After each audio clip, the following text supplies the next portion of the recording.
Hello, and welcome back to another episode of the White Album 2 bonus novel written by Fumiaki Maruto, The Snow Melts and Until It Falls Again. So, in our last episode, we just finished off the prologue, which was so sad. And that was pretty much just Kazusa experiencing her mom leaving for Europe and essentially abandoning her. And that was it was rough. The thing about these side stories is they tackle things that weren't directly addressed in the game. And I think that's fun and interesting to kind of get to know different sides of the characters. So with that, let's go ahead and start Chapter 1, Spring. Toma. She'd been dreaming. The worst kind of nightmare. Memories she never wanted to think of again, rushing one after another through her brain like a revolving lantern. Toma, hey, sorry, could you wake up for a second? Huh? But waking had never been a pleasant thing for her, and Kazusa's heart was frayed enough that she felt furious even at the one she should have been thanking for calling out to her and waking her up from that nightmare. Granted, for the past several years, she had never been capable of anything as admirable as facing another with goodwill. She lifted her face to find a uniformed male student, looking sharply at her with wide eyes. At least, his expression was stiff enough for her to be able to interpret it that way. Wide eyes. I mean, Haruki has pretty wide eyes. The fact that her present world was 2 years after that dream, the fact that she was currently in a third-year general course classroom, the fact that it was 6th period. No, based on the noise around her, the school day had probably ended already. All of these facts streamed into her head, bringing her back to reality. Well, I'm glad she got woken up from the nightmare. So, since the prologue, it has been 2 years, and now we're in the current year where the introductory chapter started, presumably. However, as the aforementioned male student was simply standing there, frozen, Kazusa took advantage of the moment and lay her head back down on the desk. Sorry, you're Kazusa Toma, right? At that moment, she was aroused again, which made her mood even worse. Her physical state aside, the dream had left her in a rotten place mentally, and with this flimsy wake-up call on top of it, she finally turned to face the student, making no effort whatsoever to hide her temper. You haven't shown up at all since the first day of school. Have you been sick or anything? Huh? Her first impression of him. Really, there wasn't much of an impression to get. Unremarkable height, unremarkable build, unremarkable hairstyle, unremarkable looks. Pretty much every anime protagonist. Textbooks, student ID, application forms, all those submission deadlines are coming up in that order. The single thing that distinguished him was that, unlike every other male student, the top button of his shirt was done. Oh, Haruki's such a teacher's pet. Class itself hasn't progressed all that much while you've been gone, but there are a lot of messages. His initial glare vanished, and she could tell that he was showing this calm, friendly, concerned attitude in his face in a concerted effort to make her less wary. However, he continued looking straight into her eyes, which gave her an unpleasant feeling. Kazusa never met anyone's eyes. Also, here, I grabbed a copy of the student discount application for you. You're in Iwazu, so you commute here by train, right? He continued looking at her as he stacked up books and sheaves of documents on her desk. Oh man, he's such a busybody. And the fact that he knows where she lives, yes, he's the student council president, but it's also a little bit awkward. Now, make absolutely sure you don't forget this one. The parent gathering flyer. It's starting next week, so give it to your guardian sometime today.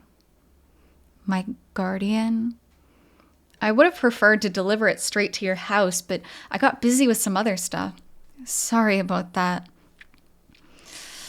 Awkward. awkward. It's like doing a Mother's Day gift and then you find out the kid doesn't have a mom. Like, ugh. He didn't know anything of her circumstances, and his words unknowingly prodded at her sore spots, got on her nerves. He probably believed he was being considerate, but his pushiness was cloying. And those on-the-spot apologies, which served only to further said pushiness, ticked her off even more.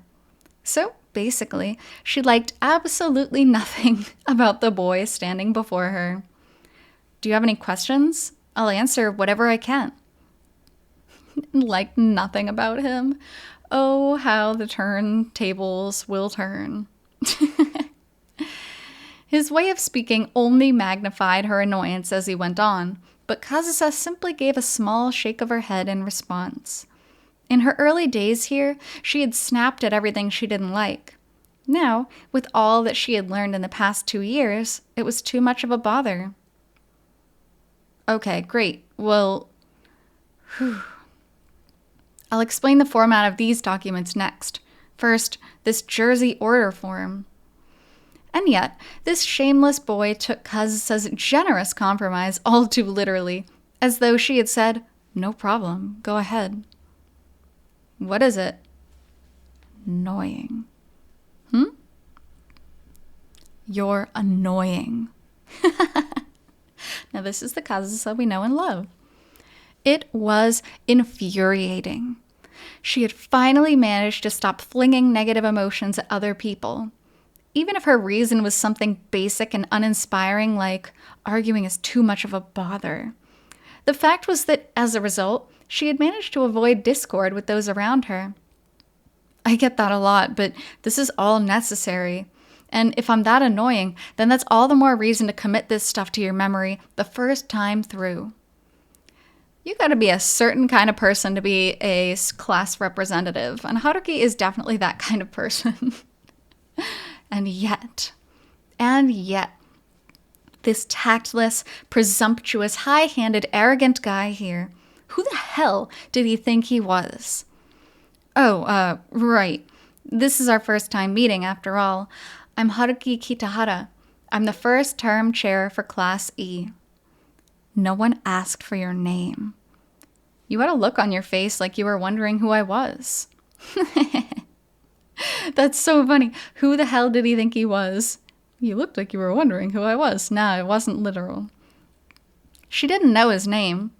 Wait, maybe he just told her, but she wasn't interested in remembering. Are you not feeling well? Do you need to go to the nurse? I can take you. Don't touch me. Huh? Oh, I'm not touching you. Was this little stone by the roadside trying to puff itself up into an obstacle for her, with its own enormous hubris? It wasn't big, or heavy, or sharp, or lying in the middle of the road. This pure anger that boiled up in Kazusa for the first time in ages.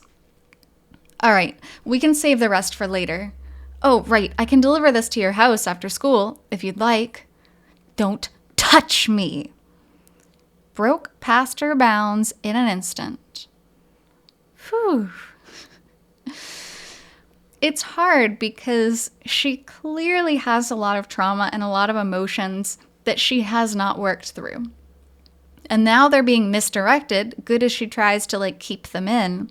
The moment something bad happens in her life, or the moment something, as simple as annoying her, it's all going to come out.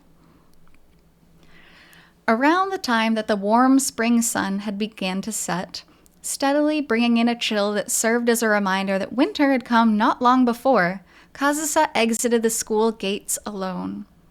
Her expression retained the heat of her earlier anger, and her tightly drawn mouth and narrowed eyes, coupled with the bridge of her nose, produced a sense of sharp, unapproachable beauty.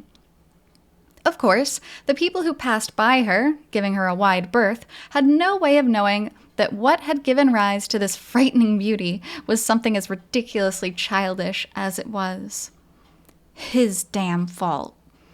When Kazusa stormed out of the classroom, all but slamming the door, everyone there, the aforementioned boy included, shut their mouths, staring dumbfounded at her sudden, violent outburst.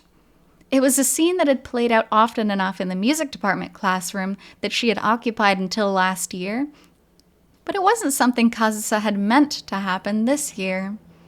At this rate, she didn't know anymore why she had transferred into the general course. She had planned to keep her days dull and quiet in this new class with people she didn't know, people who didn't know her, avoiding starting anything, considering that she might even be able to graduate, and yet, to her extreme disappointment, her very first day showing up for this class had ended in the same way as ever. And Kazusa fell into despair. That's the thing with troubled kids. And this is what she is at this point. She is a troubled kid. They act out, obviously. They do things that are not okay. Obviously, you can't be violent. You can't slam doors. You can't yell at people. You can't sleep in class. But she doesn't want things to be like that. But with her emotional state the way it is, she doesn't know how to handle everyday living. And that's why you have to be so careful. And that's why the adults should have tried to figure out what's going on. Nothing had actually changed.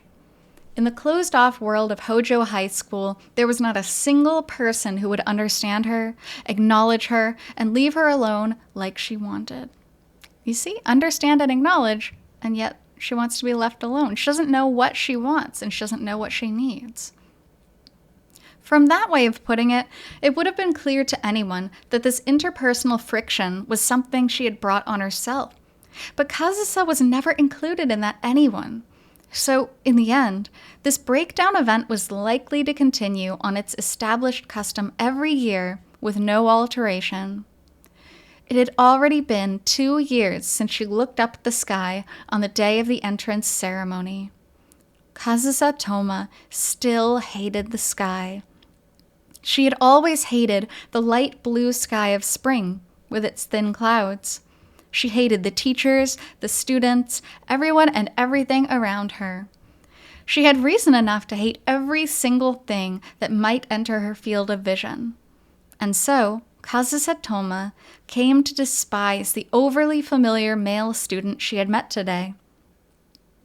And then, an abrupt change of subject, we move on to, there were 3 music rooms in Hojo High School. I like to think there was a page turn there. Music room number 1 in the main school building was used for the general course's music classes during the day, and for the music club after school.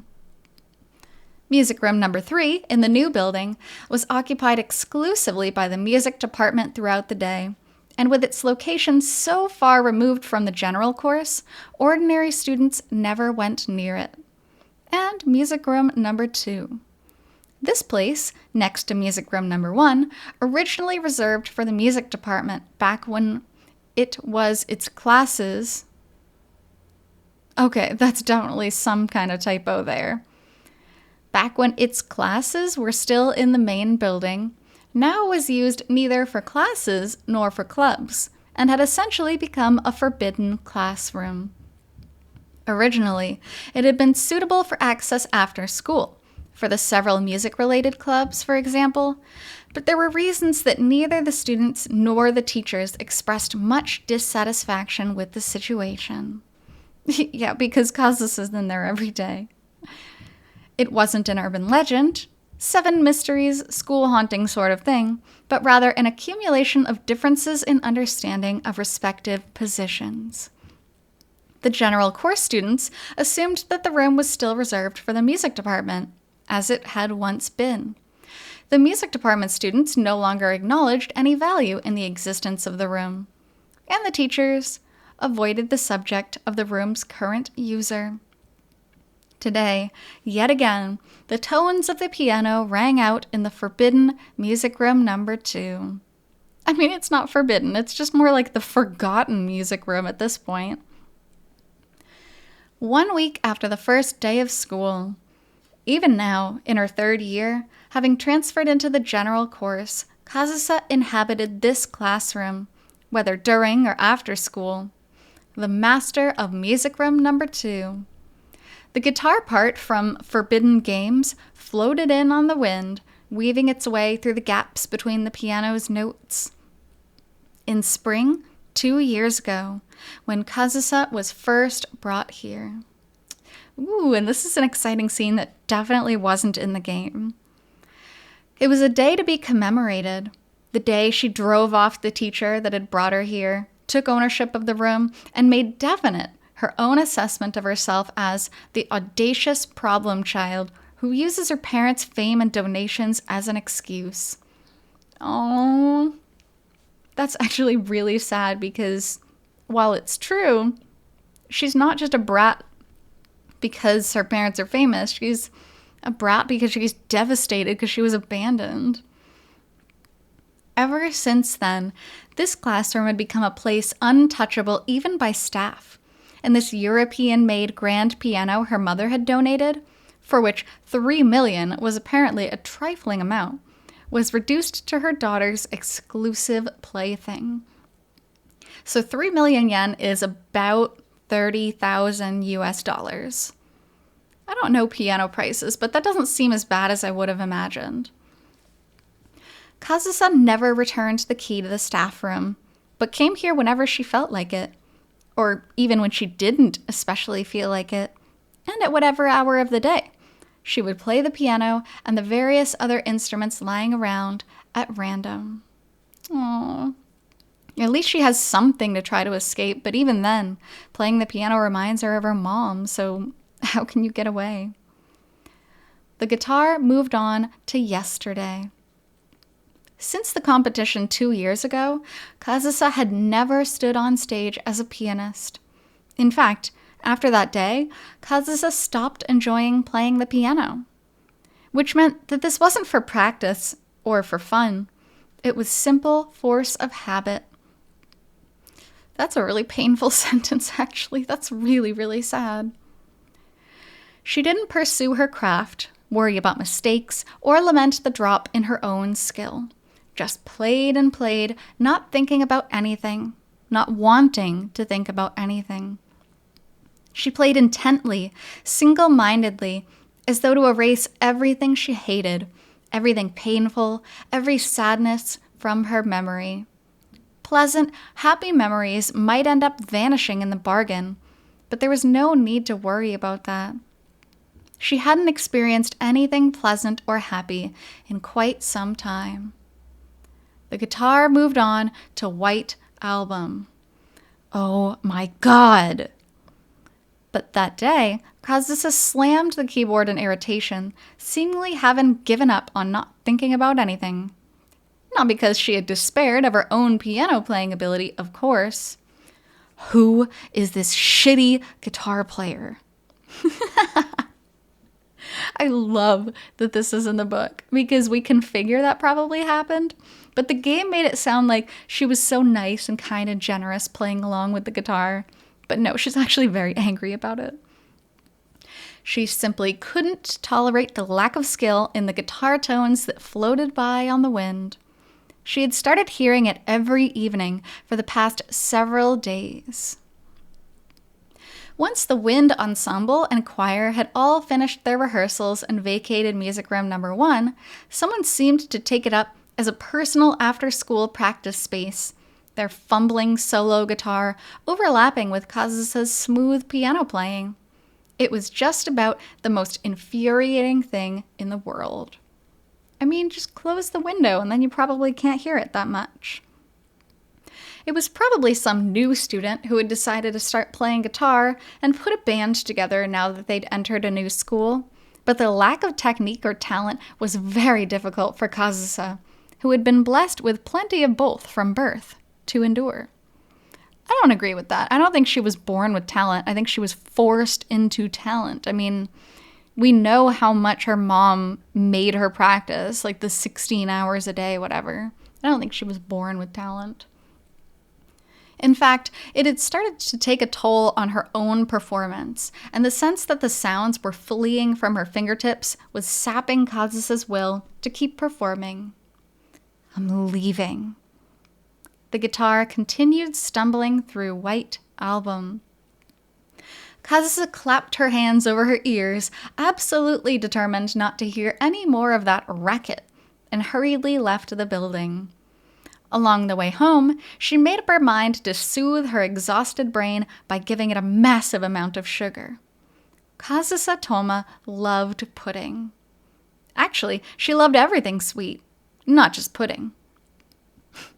That's such a funny character trope for her, especially her with the pudding.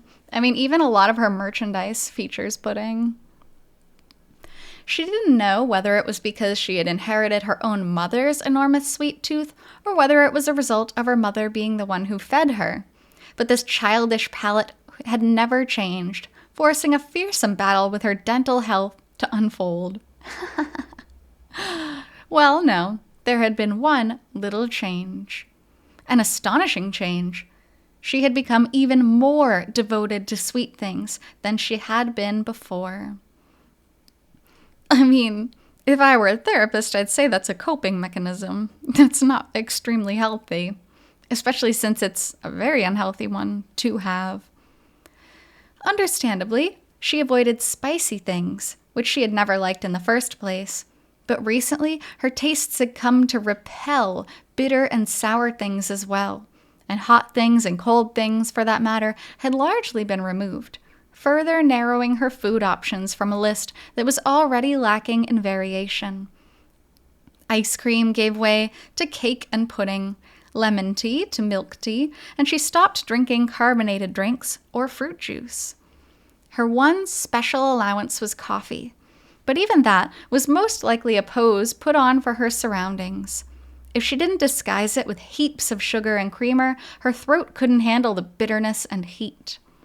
At present, Kazusa herself paid no mind to what was apparently a simple change in preferences.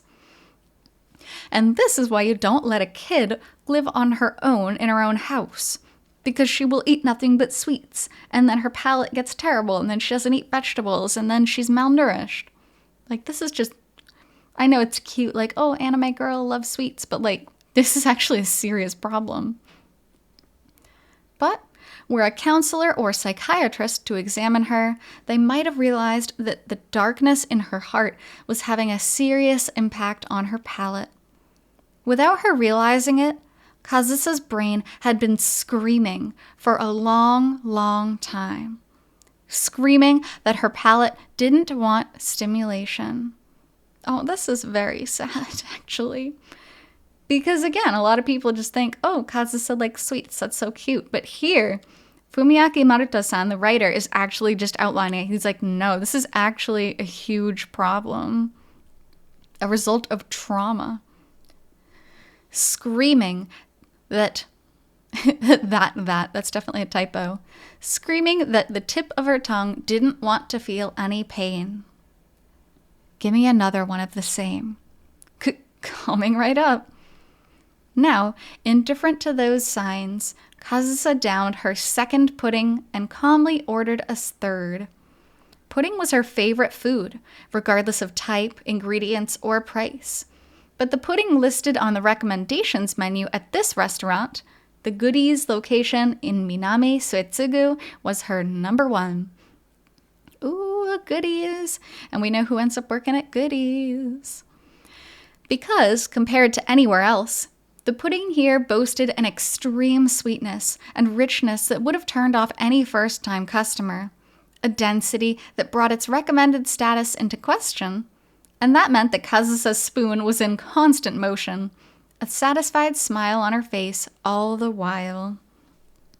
Then, right as Kazusa was bringing the final bite to her mouth, with a faintly blissful expression that no one would ever see from her at school. Oh, at least she found something that made her happy. I'm telling you, you don't have to think that hard about it. We're all just going to hang out. From right behind her, voices reached her. Voices she had heard just recently somewhere. What's this about? You never even said a word to me until second year, Izuka-kun. Well, I mean, you were dating Takada, right, Yui-chan? Wow, you knew that? Because I had my eye on you. It came as a pretty big shock when I found out you had a boyfriend. Rattling off lines she had heard somewhere before, That set her teeth on edge. And see, just recently, I got my hands on some new information. That you'd broken up. Very sharp. Oh my god, Takea is always on the prowl. She turned her head, carefully, so that the speakers wouldn't notice, and found a couple dressed in Hojo High School uniforms, chatting lightheartedly. Kazusa's guess was half right. She recognized the boy. What, so you thought this was your chance? You thought I would just leap into someone else's arms? If you want to leap into my arms, by all means, feel free. Smooth like butter. What if I told you I'm not that easy? An opportunity to test my powers of persuasion, more than welcome. You're good at this, Izuka-kun. I've heard all sorts of stuff from Sawa-chan. Well, why don't we see whether any of it is true?